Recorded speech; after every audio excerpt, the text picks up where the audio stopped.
Okay, it's recording. We're good. Awesome. All right.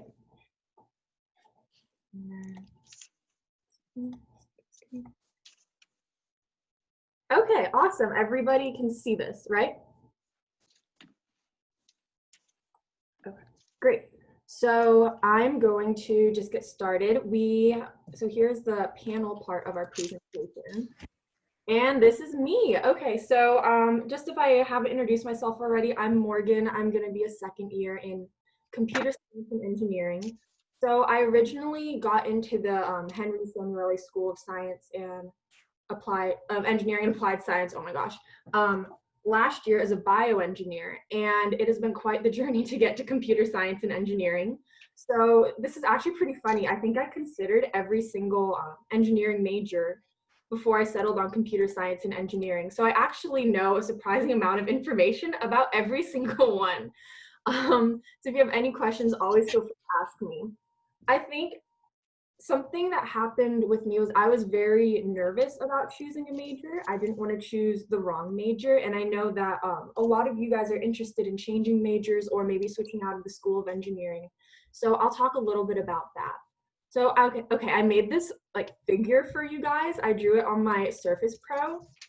So let me explain.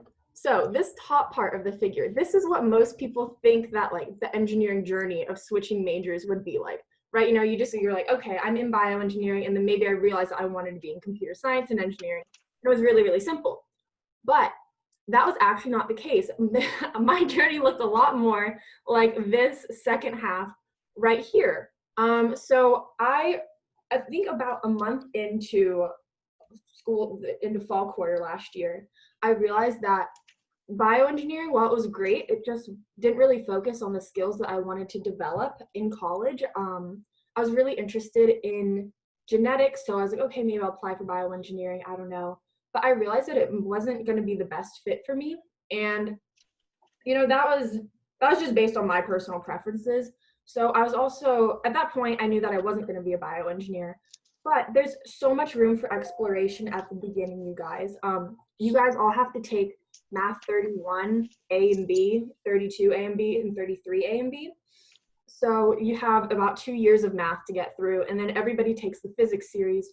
So you can still work towards an engineering degree, even if you're not 100% sure about what you want to major in. So you have tons of time. I know a lot of people are really nervous. I know I was. I thought, oh my gosh, I have to make a decision. And I'd always give myself some sort of date, like by the end of fall quarter or mid-winter quarter or end of winter quarter. And I totally understand why it seems so hectic to try and decide. It seems like such a big, big decision.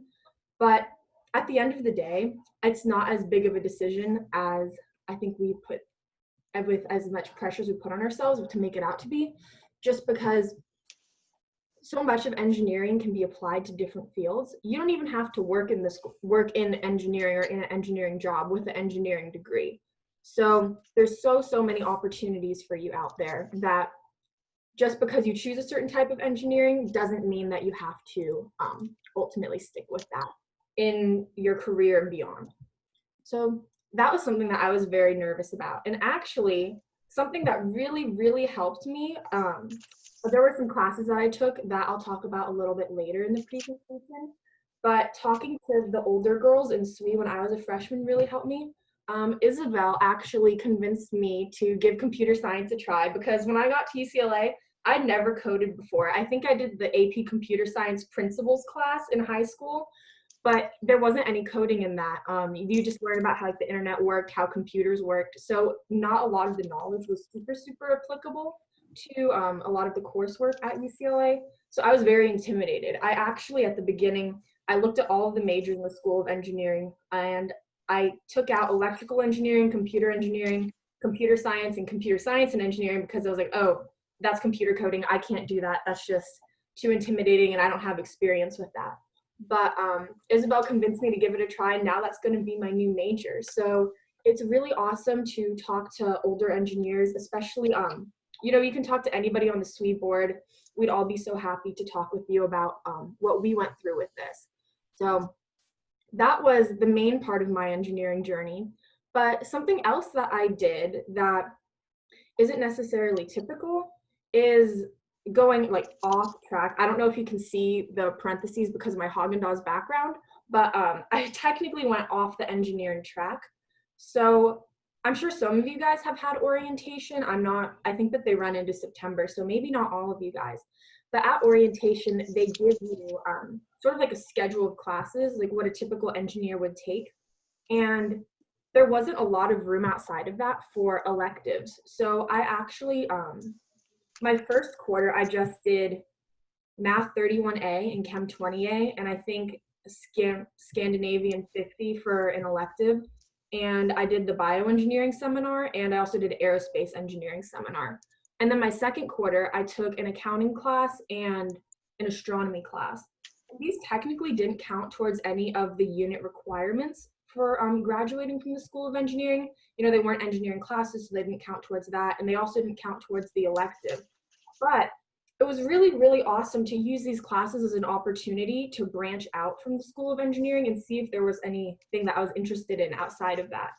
And, you know, I think that we're all in a really, really unique place to explore what we want to do. So don't feel pressured to stay on the typical engineering track or to take certain classes because that's what you're supposed to do to graduate on time. There's so many ways to make up from not being on the typical engineering track. And honestly, there really is none, because once you get a couple quarters into college, you'll start to realize that everybody's taking different classes. So it's not really a big deal. Yeah. And I think at the beginning, I was very lucky because I joined SWE pretty much right away. And that was a really, really strong community of female engineers. So I never felt out of place in the School of Engineering. Some of my classes were definitely had more guys in it than girls, but it was actually never really an issue. And you know, of course, you get some of I don't know how to say this nicely, but of course you get some of the guys who like to mansplain, you know, other things like that, who are a little too confident. But after a while, you kind of just learn to laugh at them. I'll be honest. So it's definitely not a very competitive environment at all. And I personally haven't experienced a lot of sexism in any of my classes or from any of my professors. Yeah, I think I will let our next panelist, Erica, take over. So Erica, if you just want to unmute yourself and then just let me know when you're done and I'll click the PowerPoint slide. Yeah. Here I am wearing the same denim vest as I am in the picture. It's pretty on brand. Anyway, hi everyone, I'm Erica. I am an incoming senior in computer science, and I can just like talk a little bit on like my experience at UCLA, and then how imposter syndrome kind of goes into that. And then like I'll answer more in like the Q&A in the end, but basically like I don't know, I came to, or I think like my experience at UCLA has very much been me accepting that I don't feel like I'm going like the traditional CS route of like being involved in only strictly CS orgs, like just being like a hardcore like programmer and like doing all of that. I think like a lot of my experience has been like trying to find balance between like the things that I love to do, and then a balance between like, you know, the things that I like to do within CS. I didn't come in with any programming experience, and I went right into computer science, so that was like a huge just culture shock of I had no idea how many opportunities people were coming in with, and how much experience people had coming into UCLA. And so that was like kind of something for me to get used to, and then something for me to kind of just constantly remind myself like I'm in this space with these people. I deserve to be here as much as they do, and like just a reminder to myself to keep working hard, and to not feel like I don't deserve to be there. I'll circle back to like the experience that I developed for myself. So I'm in marching band, and I feel like I dedicate as much time to that activity as I do to like just getting better at CS and learning more about programming. And so because like I feel like those are just two different worlds I've involved myself in. I like felt in the beginning that that was like necessarily the wrong path to choose, that I wasn't going to give me like the most success, or like that it was yeah, it just like wasn't the most successful route if I wasn't just becoming, if I just wasn't a programmer 100% of the time all day. But I think there or I just like what I've resolved to is that there, like, success isn't linear. It's not a certain like slate of clubs or things that you do. It's just whatever makes you happy. And I just, my top advice is just to chase what makes you happy at UCLA. Yeah. Awesome. So I'll introduce our next panelist, which is Jackie. So Jackie, yeah, you can just go ahead. Hi, everyone. I'm Jackie. So I'm currently a computational and systems bio major. So I'm just going to try to keep my intro short. I have been also, similarly to Morgan, like, I never really thought that I was going to like change my major that much. And I also kind of like just thought like, you know, like once I find my fit, like I'll know that like that's the thing for me. And that was gonna be like it, like that's done. I've found it. But I actually ended up starting off in the College of Letters and Science, and I switched into the College of Engineering, and then I switched back. And so for like anyone who has questions about like maybe thinking about switching out of College of Engineering or in, yeah, please let me know. It's definitely like I feel like there's a really big culture around UCLA, kind of like maybe like a superiority complex. Not like everyone, but I definitely got those vibes where it's like you feel like you're not going to make that much money, or you're not as smart as everyone else if you're not in the School of Engineering. And I think I kind of struggled a lot with that when I was like suffering in my classes, like as a bio major, and I just like felt like I had to stay because like that was like what everyone was saying was like the best. But yeah, ultimately like there are a lot more paths you can choose, and yeah, let me know if you have questions about that later, and I'm happy to talk about that. All right, so our last panelist is Isabel. So take it away, Isabel. Will do. Hi, so I'm Isabel. I'm the current president of SWE. My pronouns are she, her, hers. And I'm an incoming senior computer engineering major, which is weird. I never thought I would be this old. Yeah, and my journey to UCLA as well as to engineering is kind of interesting because I came from like a public high school that is very overcrowded, very underfunded, because we love LAUSD. And so the emphasis there was always like, we just want to make sure our kids graduate. You know, that was the end goal. There wasn't like, oh, we focus on STEM, or oh, we focus on the performing arts. It was like, we got to get y'all out of here. So I think that was super interesting because I went into UCLA with like barely any experience at all in anything really. My first physics class at UCLA was really like the first physics class I've taken ever. I'd never had any programming experience before I took CS 31. And so adjusting to that while also like figuring out college and myself was a journey. We'll call it a journey. Yeah, and it was just, I mean, I think I came out at the other end okay, but it was definitely a interesting time and, you know, required a lot of hard work and tears on my part. But I think, you know, UCLA is a really great place, and the fact that it is such a supportive community, and a lot of the people that I've met here have really like uplifted me and supported me through all of that. So yeah, I definitely think that like the way that I like found my tribe and found my people that really just support me in all aspects of life really helped me get to where I am now, because now I can code and I can do physics. 3 years ago, I could not say that. So like the growth, honestly, incredible. But yeah, that's me. Awesome. Okay, so I think I'm going to stop screen sharing so everybody can ask questions and we can start chatting. It makes it a little bit easier to see the chat. Honestly, I'm kind of a boomer. So I'm going to stop screen sharing and then we can put it in grid view and then we can take it from there. Okay, we're back. Cool.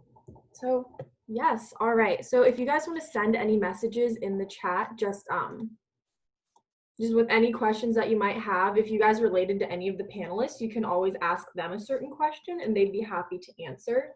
Or if you guys maybe have a topic that you want us to talk about, that could be anything. If you guys want us to dive deeper into imposter syndrome, if you guys want to talk about like how the transition to online learning in college was, we can do that too. Or we could talk a little bit more about our experience. So whatever you guys want to talk about, this event is for you guys. So just let us know. How did you guys know that like the major you went into, or like when did you, or how did you know that's like, yeah, this is the major for me, like I enjoyed this enough to stick with it? That's a very good question. I don't know, does anybody, I can talk about this a little bit, or if anybody else has any very defining moments, because I'll be honest, for a while, I did not really know my major, and that's because I didn't know what I wanted to do. And I still am not 100% sure what I want to do with my career. But I think for me, I really, really ended up liking computer science because I found that if I had to spend like 10 hours or 20 hours on a homework assignment, then I would rather be spending my time on that than maybe another subject. And I really liked how it was very skills based, how I felt that it was a really great investment in myself. So I felt that I was actually learning. And even if I put so much time into my project when I wanted to be doing other things, I felt that I could take those skills with me and that they would be very applicable. So that's sort of when I knew that I wanted to do something with computer science. And I'll let one of the other panelists.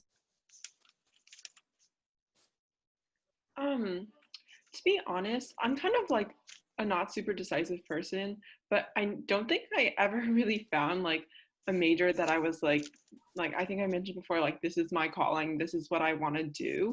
I think it kind of came to a point where first of all, it was kind of too late to be super wishy-washy about like what my major was, because like I'm going to graduate at some point. And but I did find like, I guess, what classes were tolerable, which sounds pretty bad, but I guess for me there was never any specific class or major that I was like, wow, I'm so passionate about this. Actually, the class I was most passionate about was like this humanities class that I took.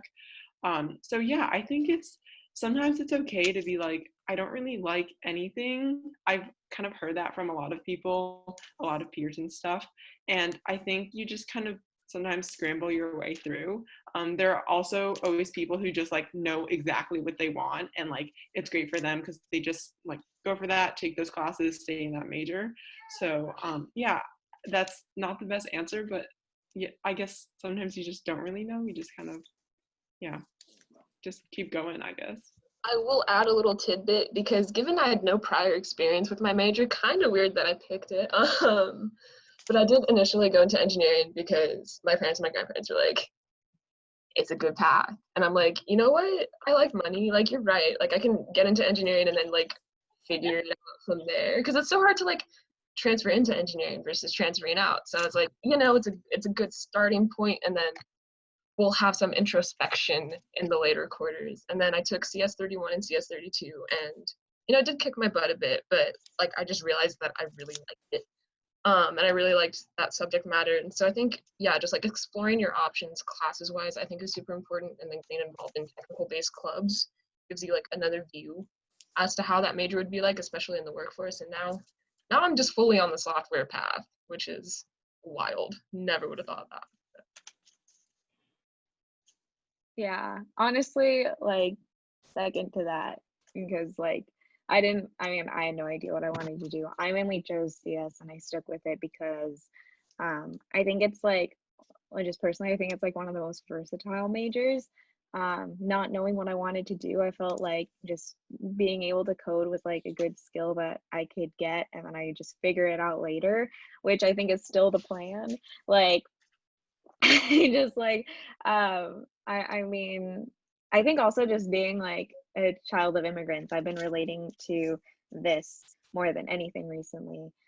Being a Latina, being a child of immigrants, I feel like the mode that I'm in is just survival mode. Like I'm trying to get I'm trying to like get money. I'm just trying to survive. Like I want to see, I just like want to build this life for myself where I know that I'll be able to make money and just like sustain myself. And so I think that's the mode that I was originally in.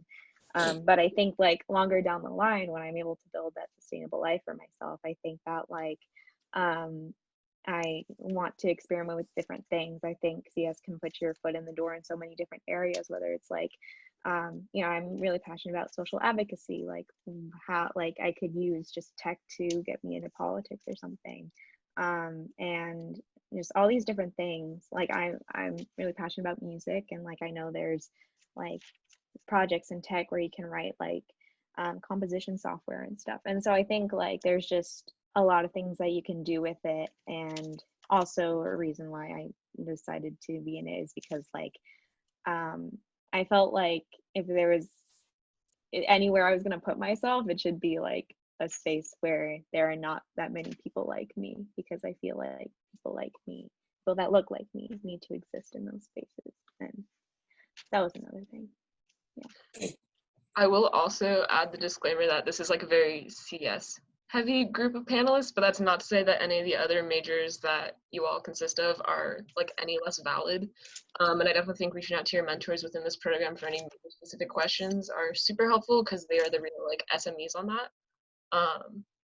But yeah, just wanted to throw that out there, because like all y'all are valid in whatever path you choose. We just happened, at least 3 of us chose like more CS minded route. Yeah, to put that.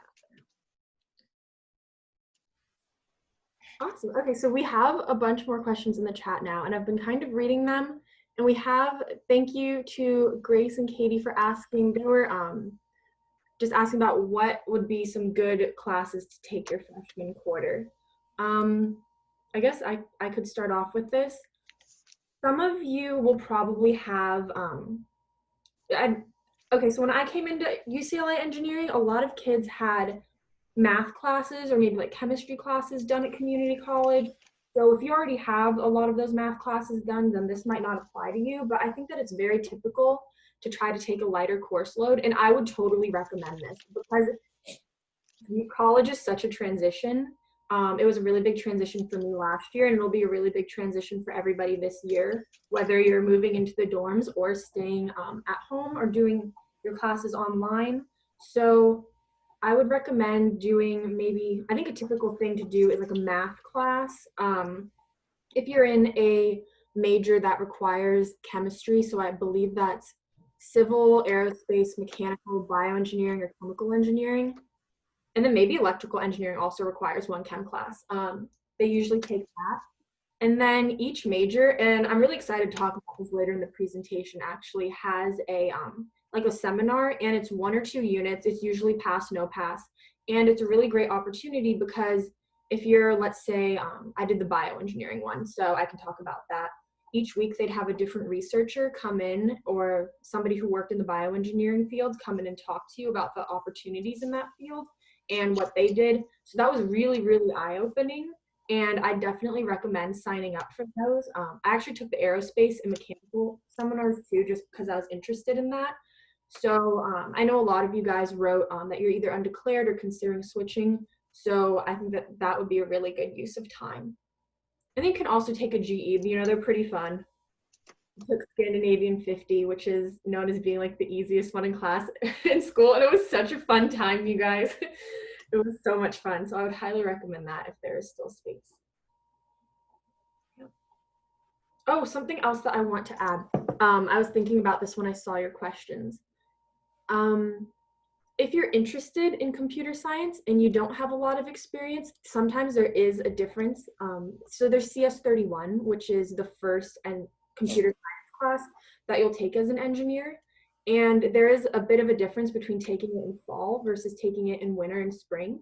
So it's usually the computer science majors who take it in fall. So if you're looking for a little more like chill, slightly slower pace to learn in computer science, it might be worth it to take that in winter or spring. Yeah. So I guess the other panelists, do you guys just want to say what you took your first quarter? I mean, I barely remembered, and I'm technically a second year, so good luck if you guys can. I also will say, like, when you go through orientation, your NSAs are like your homies, and just hit them up for any specific questions you have. I think I took physics 1A, math 32A, and ling 1 as my GE. It was fun time.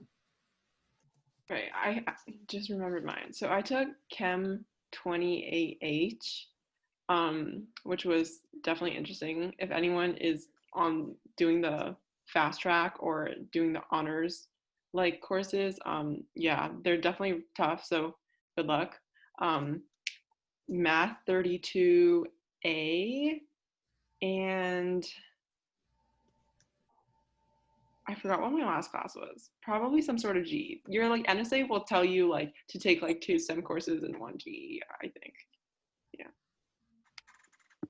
I took Math 31B, Psych 15, and then CS 97, which is CS 30 now. I took it with Todd Milstein, which I don't think he teaches it anymore, but Todd is like, oh my God, one of my favorite professors I've had. He like actually was trying to learn people's names, and there were like 80 kids in the class. I think he still like knows me. I'm like, dude, it's been like 3 years and you know me still. Anyway, and so that was the intro CS class. It was very empowering. I think it was like a really great course that UCLA chooses to offer. They really like take you step by step into like what, or just like very fundamental programming principles. And I think like, especially for people who have just like not written a line of code, I think it's like a really good option. And I had a lot of fun in that class, and it just made me feel a lot more like empowered to be a programmer and that I belonged in there. And so, and I also love Todd. He's a superstar. Okay, we got a question if you can take more than one seminar. Okay, so I don't really remember freshman enrollment orientation, but I know that I was able to take more than one seminar. So you guys have a unit cap in the School of Engineering at 21 units. So you can technically sign up for as many units up to that. And you can petition, but I don't think anybody should take more than 21 units their freshman fall quarter. So I'm not sure if they're blocking off those spots for people in like in their majors, just so they can make sure that everybody has one. But if you, and I think after September 22nd, you can enroll in any class. So I know that's what's happening to me. I'm trying to get into some classes, but it's restricted to new students only. But that date drops then. And there's usually, these classes usually don't fill up. And honestly, you could just email the professor and ask for the Zoom link code if you want, and they'll give it to you, because like they don't have to grade anything. So it's really not a burden to have you in that class at all. So, okay, let me go through. Also, I just wanted to comment, how UCLA works is the first 2 weeks of classes, you can like drop and enroll in whatever classes you want. It's kind of like like you can sample whatever classes and sit in on lectures. So the moment that like the end of new student orientation ends, you can like your NSA will recommend this because like that's kind of like the template that they give you. But like if you're really interested in taking another seminar or whatever and there's spots, like go to that lecture, talk to the professor. If the class is full, be like, I'm really interested in taking it. And they can issue you a PTE, which basically means like you can enroll even though the class is full. Yeah, okay. All right.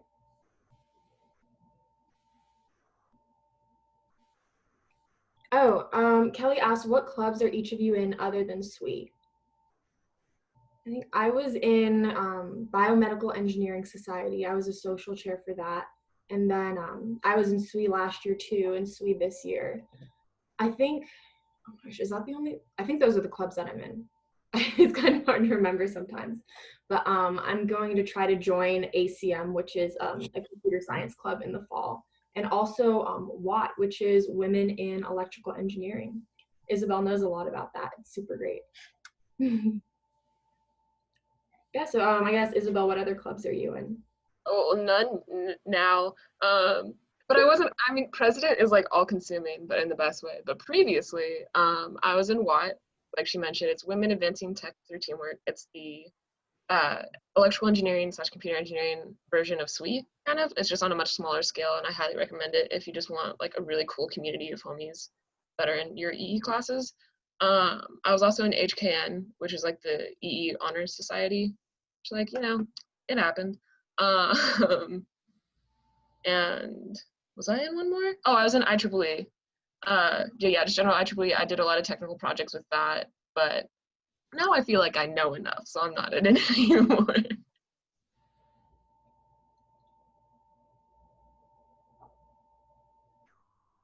How about Erica? Oh, me? Okay. Oh boy. Okay. I've like definitely tried my hand at a bunch of different clubs, and I think like there's, I don't know. When you're trying to find your space in UCLA, it's like there's like a lot of confusion there. I've pretty much landed in like SWE and then marching band. It's my non-engineering activity. And then with marching band, I'm like in this band service fraternity. I'm a frat boy. That's all good. But anyway, if this is where I'm gonna plug marching band. I think marching band's like definitely it was such like a good experience in terms of like being able to just like forget about engineering, just like do something really fun and just like um I don't know, have like really cool experiences and like athletics and stuff, and I don't know, it's just like a really cool social experience. I'm gonna plug that right now. Even if you don't know how to play an instrument, join marching band, especially join marching band this fall, because like we're not even playing, so like you can have like a whole year to practice an instrument and then just make friends. Like marching band's like a really great way to make friends, and that's all I'm gonna say about that. And then also I guess this year I'm starting a new club, so that's cool. When clubs don't accept you, you just start a new club. No, I'm starting a club for BIPOC / Latinx students interested in tech, and so especially if you're interested in that, hit me up. I'm trying to start a community for that because it's very important, and especially if you want to like talk later about like being an ethnic minority in tech. I am your girl. It has been a time. Anyway. Okay, so my first year, I wasn't really involved in that many like clubs. I was pretty involved with Greek life, um, my first year, and then I guess my second year is when I kind of like settled into like more like academic / like academic clubs. So this year, I really got to know SWE well. I was on EWI committee with Morgan and Erica, so shout out to them. Um, what else? I was also in BMES, like Morgan. I was on a technical team to build a pulse oximeter. So that we spent a whole year doing that. And then I'm currently in Bruin Labs right now, so working on a startup project. Um, I'm trying to think what else. I'm also in like I feel like I'm in other clubs, but I guess what defines like what you're in a club is like how much you participate, and I don't really participate in those, so I'm like kind of in them, but basically not. Yeah. Okay. We've had some more questions come in, so we've answered a lot of them towards the top. Okay, so we've had a couple questions about transitioning to online learning, so we could talk about how that went in the spring. And we also have, and there's like a few questions about that, so maybe we could just talk about our experience and this specific question. Do you guys think it'll be harder to connect with people now that almost everything is virtual? So I guess I could talk about it. I think in spring it was, well, I'm sure it was for you guys too, a really abrupt change. And at first it wasn't positive. You know, I didn't really like having online classes. I missed my friends. I missed living independently. But I think that there were actually some things that did work well, because I liked how you could actually stop a lecture and then like go back if you didn't understand something. And office hours were actually surprisingly good. They're really, really good. You can just click the link and then be there and go for like 5 minutes, and then you don't have to walk from your dorm room down to the engineering quad, which I thought was pretty nice. I think that for the most part, professors and TAs are really putting in extra effort to try to make it as good of an experience as they can. And, of course, it won't be as great of an experience as teaching in person, because that's what these professors are used to. But there's been a few exceptions, but I think that most of my professors have been pretty good about being online. So it's definitely not desirable, and I hope that we can get back to in-person classes soon. But there's some things that work with it. And I think, for the will it be harder to connect with people now that almost everything is virtual? I actually have a slide about that later in the presentation. We have so many fun opportunities in SWE to connect with people, so you can count on us for that. Jackie's organizing SWE families. I have some really exciting ideas for like the week before school starts, when some of you will be moving in and quarantining in the dorms. So yeah, I'll pass it along to Isabel. Yeah, so I will say, especially by the time you guys come in for online learning, your professors will have adjusted to this new virtual format. So I don't think, hopefully, fingers crossed, there'll be no issues there. As far as like a student adjusting, I think the biggest thing for me was holding myself accountable, because all my lectures were recorded. And so if I didn't want to wake up by 9 a.m., I wouldn't. And I was like, oh, it's okay, because I'll watch the lecture later. And later sometimes happened to be like 2 hours before the final, but other times it happened to be like an hour after the lecture actually ended. Give and take. I passed all my classes. It was a journey, but like we're here. Yeah, so I think holding yourself accountable is a very big thing. And then just to echo what Morgan said, I think SWE, I may be biased, but SWE is doing a lot to make sure that you all still get the community that you need and want so dearly. Yeah, and I will say, like, as even just my experience with it, like SWE has been the thing that really just keeps me going, and just connecting with these girlies every week is really like the highlight of quarantine. So we have a lot of good stuff in store for y'all. So get stoked on that.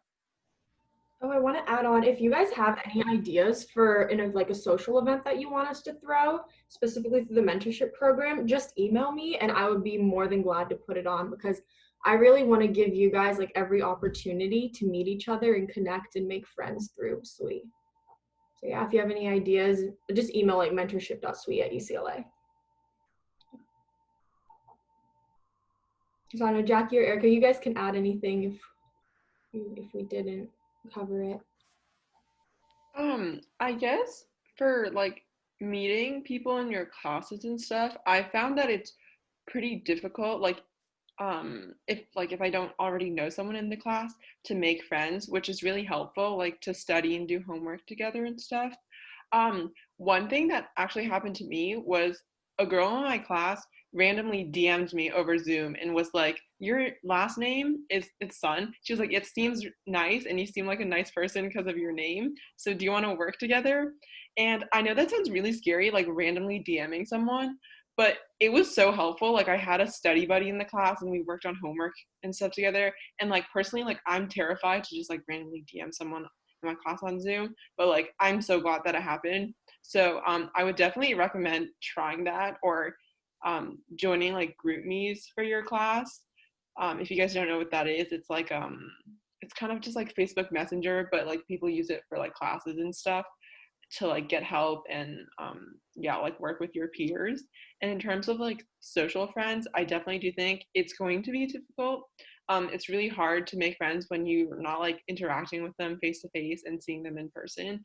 But I think what you can do to avoid like, just like if you're staying at home, just like only hanging out with your parents all the time, if that's not what you want to be doing, is probably to come to events that clubs are throwing to meet new people. So SWE events or whatever clubs you're interested in, because that's probably going to be the only way you're going to meet people this fall quarter. So definitely take advantage of those resources. I will add on to that, if like or kind of like going into like just making friends in general in college, I think number one, just in terms of like mental health goes, like don't feel pressured to put yourself out there all the time. People will still be there and people will still want to connect with you.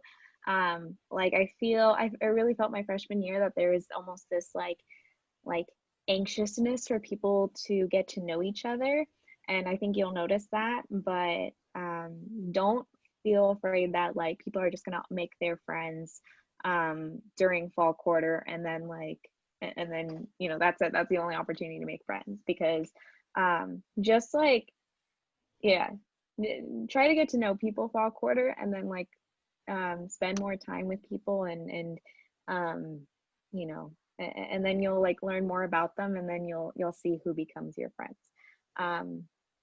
I think like yeah, anyway, so don't feel pressure to come out to like every single event, every single thing, but do come out to our events. But like it just it, like I don't know, FOMO is real, but like don't let it affect you. I think it negatively affects people and like how they perceive themselves, I think, if that makes sense. What was the other thing I wanted to add on to that? So about like reaching out to people and like it feeling intimidating, I think this kind of like goes into just imposter syndrome in general as well.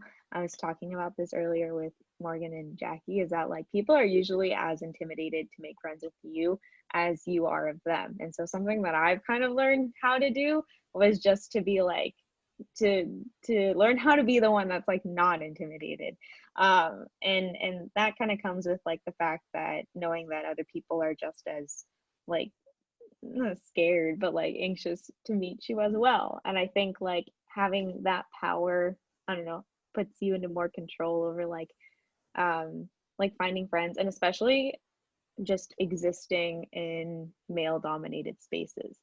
I was also telling them that like especially guys are more intimidated of us than we think they are. Anyway, I'm just rambling at this point because my thoughts are all scattered. But at the end of the day, don't be afraid to meet people, because like we're all just trying to coexist and like figure out what the heck is going on right now.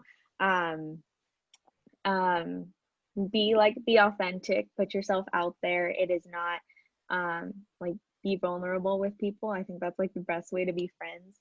And then third point is don't be too hard on yourself if like you have a hard time making friends fall quarter, because it does take time. It does take time to find quality friends. Awesome. Okay, now perhaps the most important question that we have is from Katie. How do we join SWE? Okay, so okay, very, very, very good question. I can send out the membership form. I know some of you guys have filled it out. It was in our very first mentorship event.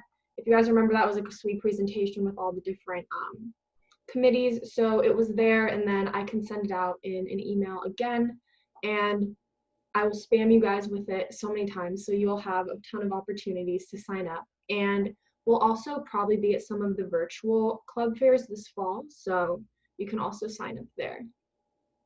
Yeah, all right, so I have a few more slides just with like specific resources. Don't feel pressured to write any of this down because I'll send out the slides after the meeting. So if you're interested in anything that is on here, you'll have the specific links. So, okay, I'm gonna attempt to share my screen again. Let's see. Oh, I think we did it. I think we did it. Okay. So when I was making this presentation, I looked at what you guys wrote for the concerns and questions, and I broke it up into different sections. So this is a section just about academics and sort of how you can adjust, what you can do. The freshman seminars. So this is a super, super, super great way to explore, and I feel like they don't publicize all of the different types of seminars at New Student Orientation. So I just wrote all of them down here for you, and you can just go to your class planner, and if you type in the abbreviation, then it will bring that up. And we also have things called Engineering 96 classes. They're really cool. They're hands-on engineering classes. Some of them have been building small satellites and sending them to space. My friends did like a go-kart one. Others built an electrocardiogram. They're typically only a couple units and 1 day a week, but it's really unique experience. I don't think that they're actually offering any of them in fall. I don't know if that's usual, but I know that they offer a lot of them during winter. So you could definitely check back then. Okay, so there were so many student organizations that I didn't really want to list them all in the PowerPoint, but I provided a link to a page with all of them. And this page is super helpful because it will tell you what types of engineering majors that it caters to, although that's just like a loose guideline. So if you're a civil engineer and you want to join ACM, then you totally could. Oh, ACM is a computer science club. Okay, this is a kind of exciting for our next event. I was thinking of doing our own club fair, so you guys could maybe join some clubs during summer. We've had a lot of clubs reaching out to us wanting to get to know you guys and promote themselves, so that could be in the works. If you guys are interested in that, just let me know. I think I'll probably put that on this event's feedback form. So we'll continue.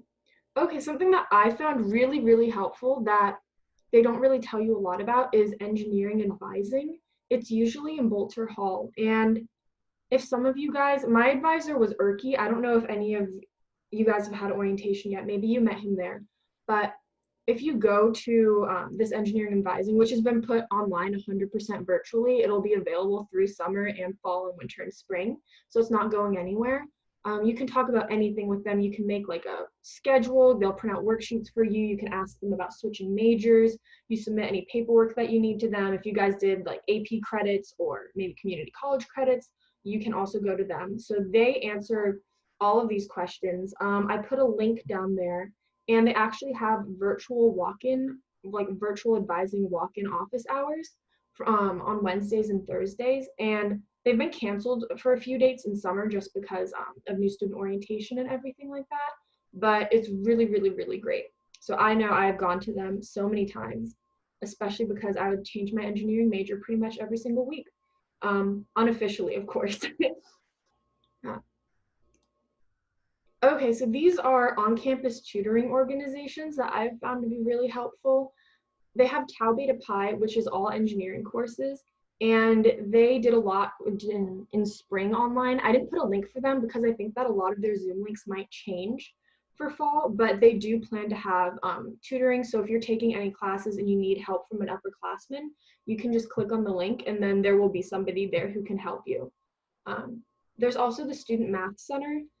They did go online for spring. I was able to find that out. So I assumed that they would go online for fall too. They've been very helpful. They also have this math department tutor list, which is, some of them do charge, some of them don't. So I would recommend the Student Math Center because that is always free. But if you're looking to work with somebody one-on-one on a consistent basis, you could consider looking at that list. And then we also have, I'm not going to pronounce this right, but UPE, it is a mostly computer science-based tutoring program, but each of their tutors has different experience. So if you click on the link that I provided, you'll actually be able to see that each of the tutors have classes that they listed that they can tutor for. So there are a lot of people who can tutor for math or physics. And they will also be running weeks 3 through 9 of the quarter. So there's so many different places where you guys can reach out for help. And yeah. Okay, so a lot of you guys asked for tips for succeeding in online classes. I will admit I've not 100% figured this out yet. Hopefully I will figure it out by fall. But some things, we actually did a panel back in spring about how to succeed in online classes. So we could always give that panel again if you guys want.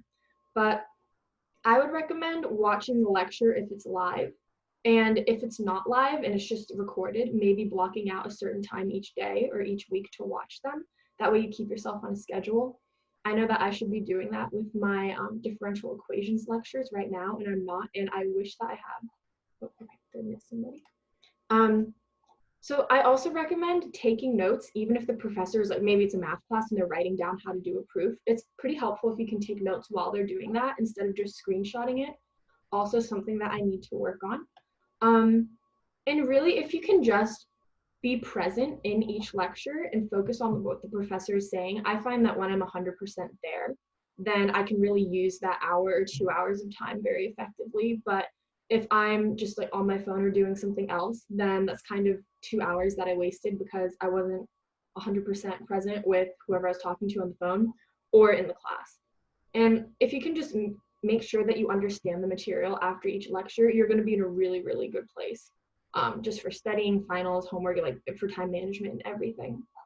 Oh, I also recommended making a group meet and sharing it in the class chat because everybody joins you guys, like literally everybody. So if you do it, I think a lot of people will want to be your friend. And that's also a good way to make friends. Okay, yeah, so making friends is our next topic. So we have the bio book coming out soon. I've been working on that. We have 104 people in it, so it has been a lot of copying and pasting, but I hope to have it out by the end of this week.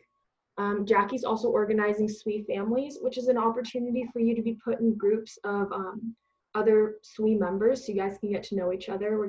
She's gonna do a lot of really awesome events throughout the school year. So this, and the next one, Move-In Week event programming. It seems like about 30 to 40 of you guys in this program might be moving onto campus, and that entails, I think, staying in your dorm room for about a week. So I actually wanted to do an event every night, like a social event, maybe like Netflix party. We could do Scribble.io, anything that you guys want. So that'll be a really fun way to get to meet people too. And Jackie made this point back in the presentation, but joining clubs and like different projects is going to be a really, really good way to meet people this year, just simply because you'll actually be working with each other on something, and you'll have all that time to spend with each other. Granted, each club will be different, but I think that all of the engineering clubs are making an effort to put their programs online. So you'll have plenty of opportunities to be involved. And then there's also social media pages where they're like the Instagram UCLA class of 24, where you can post a picture of yourself and then write a little bit about you and then see if anybody else has your interests. Okay, so career resources. This slide is a little bit blank, but that's because it's still a little bit uncertain. There's a UCLA Career Center, and they do a lot with reading over your resume, doing practice interviews. They'll continue their services online in the fall, so you can still do that. UCLA SWE has a really awesome event called Evening with Industry, which I guess I'll plug that a little bit right now. We have a bunch of different engineering company reps looking to hire you for either internships or jobs. Come and talk to you. Usually we do a dinner portion. I'm not sure how it's going to work this year, but it's going to be really, really great because Allison and Annie are running it. So that will be another opportunity to talk to company reps. There'll be tons of virtual career fairs. And this year it might be more common to apply online to a lot of these jobs or network through LinkedIn. So the opportunities are certainly there. They're just going to look a lot different. But it's also all right because when there's a little bit less pressure to get an internship as a freshman. Anyways. Okay, so mental health resources. I think if anybody needs to access these, just know that you are 100% not alone. I know that I have when I was struggling, and I'm really, really glad that I did.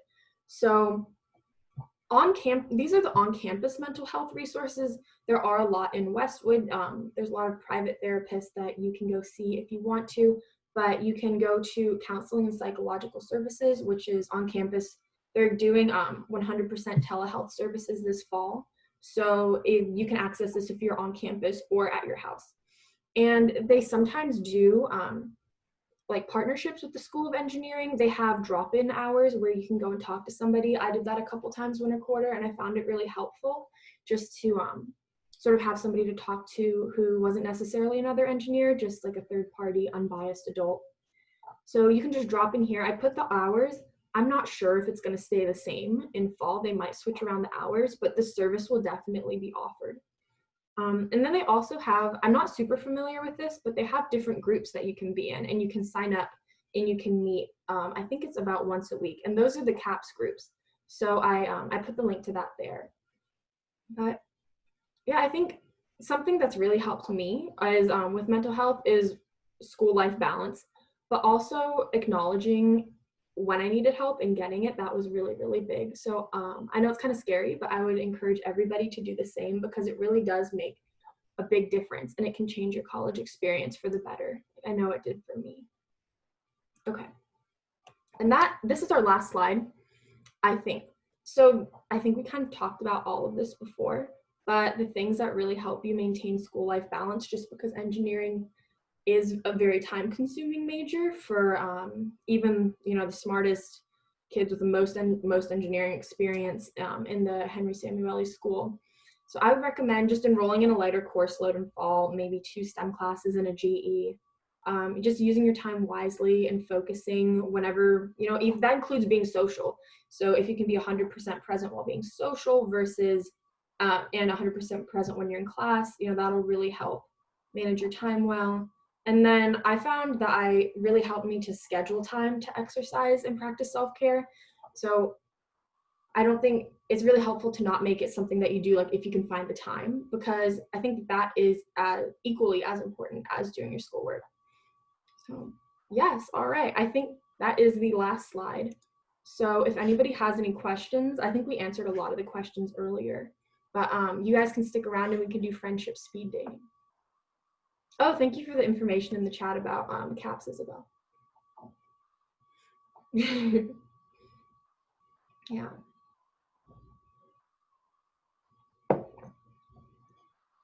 Oh, okay. Leah asked, how feasible is it to get an internship as a first year? Dude, maybe some of the upperclassmen could talk about this. I was supposed to study abroad, so I didn't look for an internship.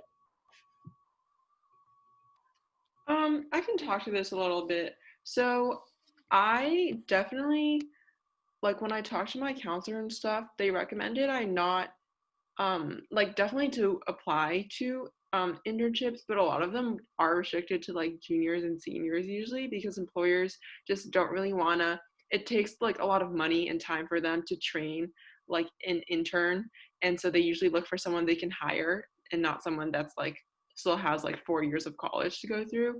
So something that I would recommend that some people do, this is not really for CS majors but for other engineering majors, is to look for research positions, so national labs or even college labs in your area or at UCLA, because those are great experiences, like professional experiences to have that you can use for when you apply for an internship your sophomore, junior, or senior year.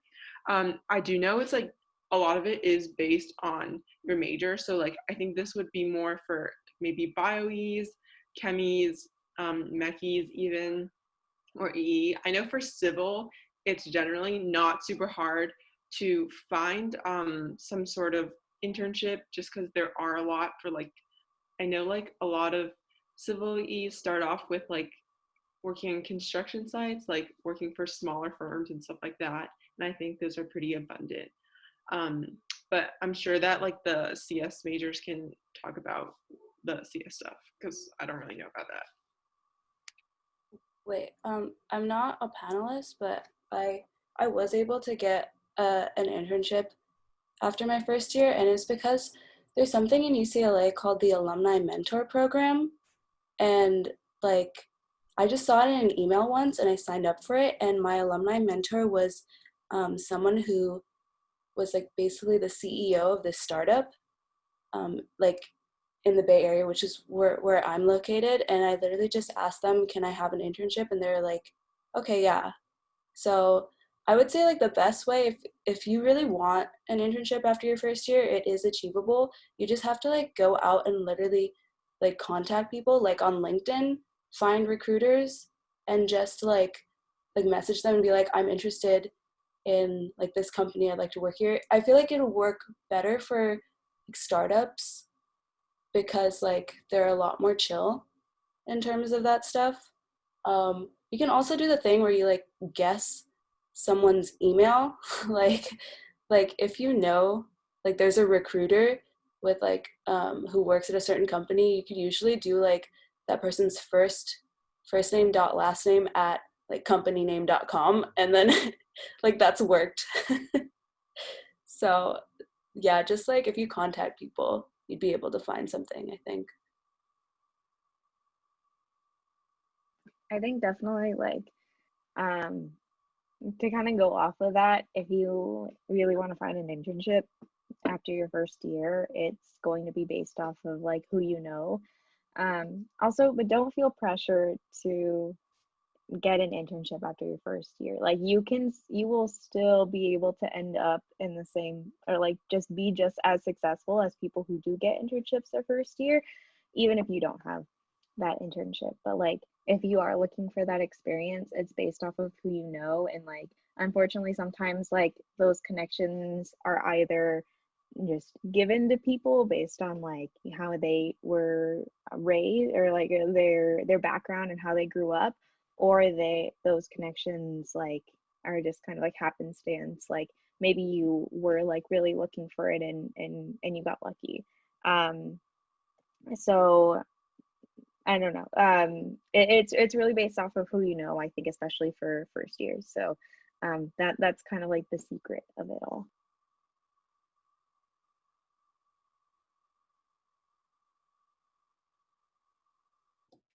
Okay, awesome. I think that is all of our questions. So I'm going to stop recording and then we can do friendship speed dating.